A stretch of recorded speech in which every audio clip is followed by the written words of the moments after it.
Hello, hello, hello, everybody. What's going on? I'm just in the office chilling today. It's raining as usual here in Georgia. There's not a whole lot going on in the store today. I am just chilling here in the office. You can see my, oh well.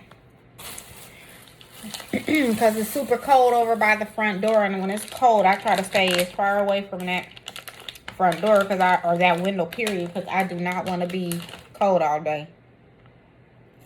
So I'll try to do something to generate me some heat.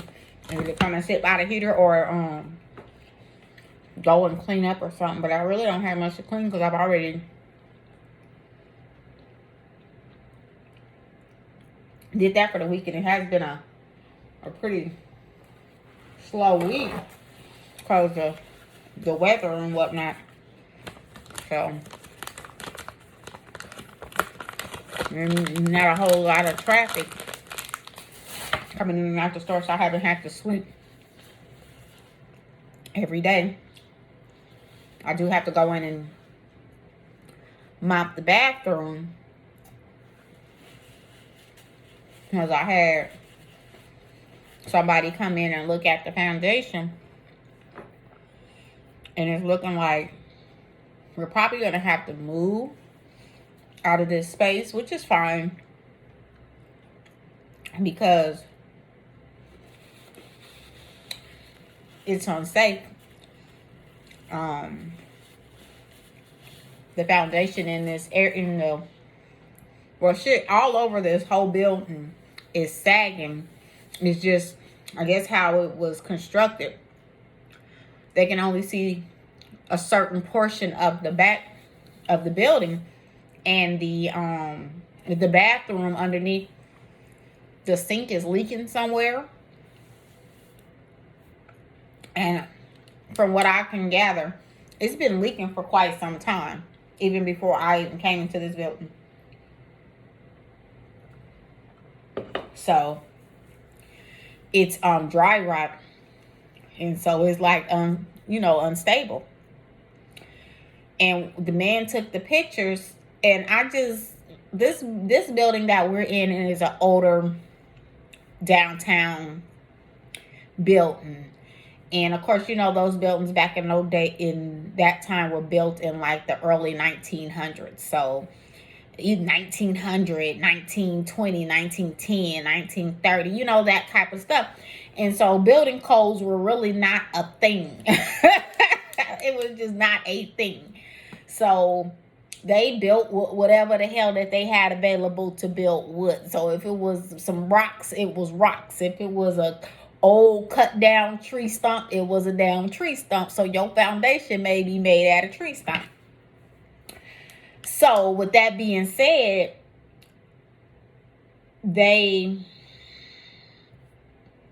I don't know if it was the builder who did it or whatever, but when he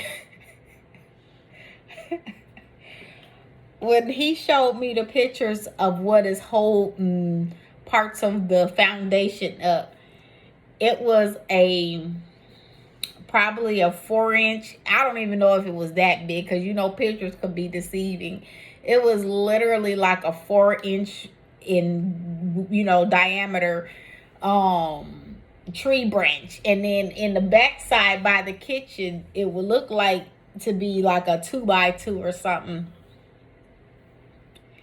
And that's as far as he can go, is the back part of the building, because the top part where I'm at and further had like a wall or something in front of it. So the only way that they would be able to tell what's going on from this part back is they're gonna have to pick the floor up. Well, unless you plan on putting it back the same day you pick it up, that's not going to help us with what our situation is. So it's looking as if I'm going to have to relocate the store. And it's probably going to be for some time, and I don't foresee me coming back to this location if that's going to be the case, because I'm not going to move somewhere, even temporary, and then to come back. So if I'm going to move, I'm going to move. But we'll see. I don't really know. I do plan on, closing up shop for a couple weeks, maybe a month. One, I have a course that I have to take, and I was going to put somebody in the building, but with me knowing all that I know about it, I don't even feel comfortable putting somebody into that building, because even the guy was like, yeah, the bathroom. And I'm thinking like, hell, we got to go to you relieve ourselves. He was like, yeah, I wouldn't spend too much time back here. And I'm thinking like, well, shit, hell, if I got to go and use the bathroom, but then hell, I'm going to be nervous to use the bathroom because I don't know if I might fall through the floor. And I'm not the heaviest person, but I'm not the lightest person either. So that's just kind of nerve wracking. So I went in and I moved like all the stuff that I had in the cabinets and stuff out. There's some things on the walls and stuff that's still there that I'm gonna leave in there for now. But I'm thinking about going ahead and just all the merchandise that we have in the store, just doing like a huge sale. And just getting rid of it so I have less to have to move out this building when that time comes. Because when I do go here in the next week or two to my course that I have to take for 2 weeks or whatever it is, I don't, when they come in to do whatever they have to do, I want it to be easier for them to handle their business as well. It's kind of, I don't know, I don't feel upset, so to speak. I wish that would have been something that the owners of this building would have had done prior to moving tenants in, because there's no way they can even convince me that they didn't know that this was an issue and they had purchased the building. To me, it's like, well, you normally get an inspection or something done on your property to kind of understand where you at when you purchasing a property. And if y'all didn't do that, then you know what I'm saying? But even still, I'm pretty sure y'all probably did. If somebody came in here and they gave you a quote to knock down a wall, I'm quite sure that they noticed some separation between the floor and the wall. And they might have said, hey, you have some floor separation between your floor and your wall, because this didn't just happen since I've been in the building. This has been years upon years upon years of this, going on. Because even when I moved in, I noticed some separation in my kitchen. And I was like, we're going to have to address that. And, nothing never really happened or nothing like that. Like, I didn't feel like the floor was sinking when I walked in, or I didn't feel like no soft spots in it. So I was just like, okay, I'll let it go. But then I had a gentleman to come out to do some crap that you have to do here. And that's really what, kind of opened up the can, like, oh, shit. And even he was like, I don't feel comfortable doing the work because it's sketchy down there, for one. And for two, if I was you, I wouldn't even be in here. So that just kind of started the emotion or whatever. So, that's what the dilemma is at this moment. But it's okay. Like, I don't feel one way or another. It is what it is. Yeah. That's not something that I would have liked to have do, but I can't put too much energy into worrying about what coulda, woulda, shoulda type situation. It is what it is. These are older buildings, and the situation has to be done. I have a building that I own that's in the same kind of situation, and I wouldn't feel comfortable as an owner to put a tenant or even myself in that building until I know I have everything that needs to be fixed with that building. Hence is why I'm here. But if I would have known that, hell, I would have just went to my own building and, did with that and put the money that I put in here. Not that it was a lot, but it was at least half of what I would have needed to put in my current building. And, did that. It was just the distance compared to where that building is versus where I, actually live. So it wasn't feasible for me to travel 2 hours every day for that building. With this one here was up the street, because I haven't made a decision as to if I wanted to relocate down to that area or at least not even in that area, but in, you know, in the general area, because I don't think I would live there, to be honest with you, because it's kind of a real small town. I would have to do something that's just a tad bit bigger,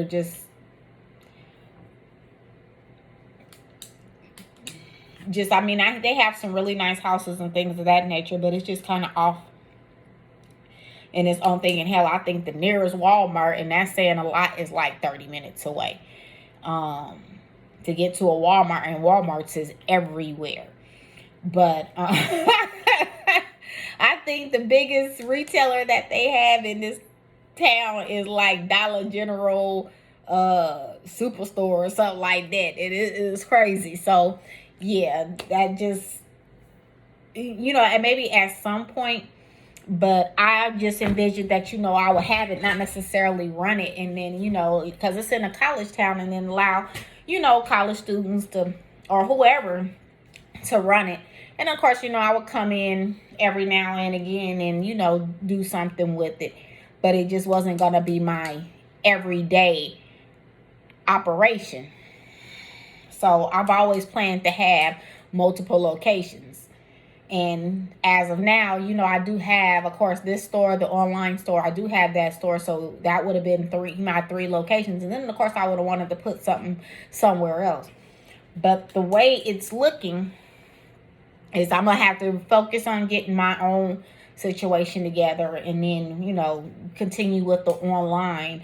I am going to have to find a warehouse or something to put, you know, all our stock and all our everything into, because I cannot bring this store to my home. it's not going to happen. Though I do have a garage, I do not want to bring this to my garage at all. Like, that would not be okay. It would not be feasible for me. So yeah, so that's where we're at with it at this moment. Is just still trying to stay optimistic, and hopefully, but I mean, there's nothing to be optimistic about with that aspect of it. It is in deplorable conditions, and it needs to be repaired. And there's no way that they're going to be able to repair that whole floor without taking the floor out. So I would not be able to be in the building with them removing the whole back side of the building. It's just not going to be feasible, and still operate a business. Like, that wouldn't even be feasible, to be honest with you. The dust, the amount of dust, and probably asbestos, and no telling what else is underneath these walls, because this building is 100 years old. It's 100 plus years old. I think the thing said it was built in 1900. I don't know. That seems a little bit off, but it could be. So if it's 1900, that means this building is 122 years old. Like, there's some shit in these walls that, like I said, if they would put a 4-inch tree stump to hold the floor, honey, you know they was not caring about nothing else. There was asbestos, lead paint, and probably everything else toxic that they didn't change the laws against in these newer times. So, you feel me? So yeah,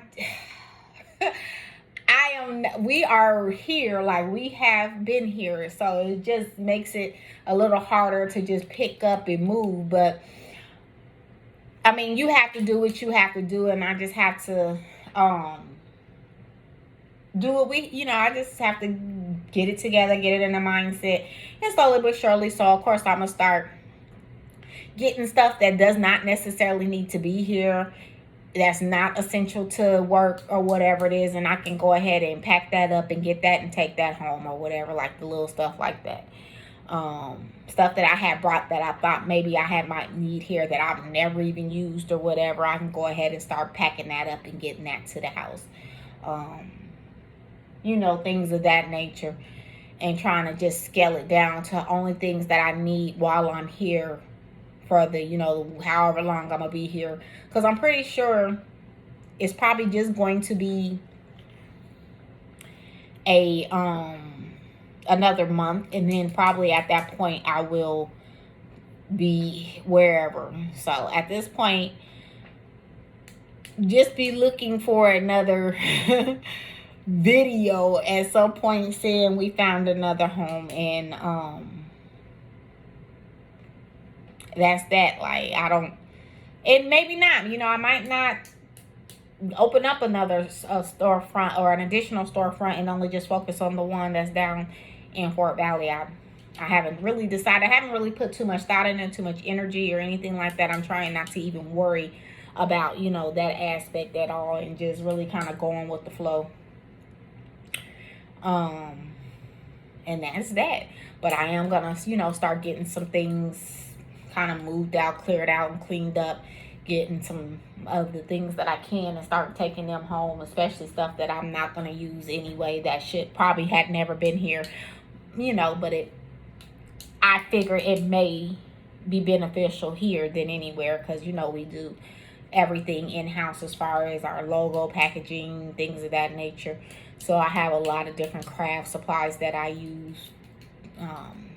What do you call it? Like the cutting machines and things of that nature, even though only one that I do use at this moment is my Cricut.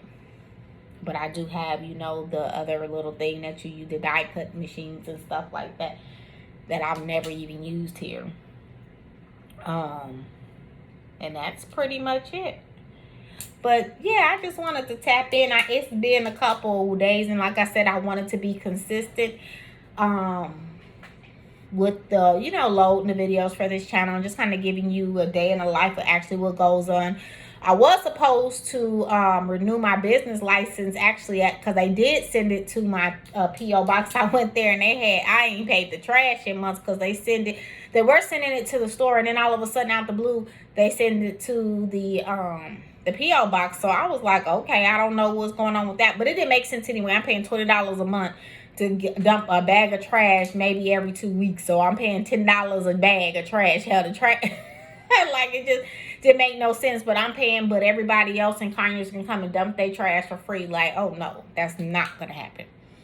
So in a sense, I don't feel no type of way about it, whatever. But so I'm just here in limbo, because I don't even know if I want to renew my business license, but I know I have until the end of January to make that decision. But we probably won't be opening and operating, so I guess it really won't matter, because I know at the end of January 31st I will be closed, because I have to go out of town to do my training, and I'll be there probably 2 weeks, and then from there I'll probably come back, and then we'll go from there. Because I know next week they're supposed to come back with the engineers to look and see, you know, whatever they got to look and see, to kind of tell me what the situation is. But I'm already knowing at this point that that floor in the back has to be repaired, or excuse me, replaced. There's no ifs, ands, or buts about that. Like, it has to be replaced. There's no way you're going to tell me you're going to jack up a floor that's dry rot. How you going to go underneath the floor to replace the flow? You got to tear all that out. Like, I don't know. I'm not going to say I'm a construction worker genius, but I do know a little bit about construction. And I know with dry rot, you got to take that shit out and replace the whole subfloor. So, because otherwise it's still going to be the same. So I don't know how you going to get subfloor underneath the dry rot, but that still would be nasty, because all you doing is creating moisture. So yeah. So they would have to replace that and the plumbing issues. So I would have no toilet, no sink for however long. So that's not feasible. But anyway, it's not a damper. This is still a good thing, you know, whatever it is. Sometimes you just got to pack it up and head to higher grounds, and it's cool. And your foundation ain't right, is not built on, you know, solid. If it's not built on solid foundation, at some point it's going to be destined to fall or fail. So at this point, we got to go ahead and get our foundation together, even not just with this building, just in general, so that way that never happens. So you guys, I just wanted to tap it. Like I said, y'all have a wonderful day.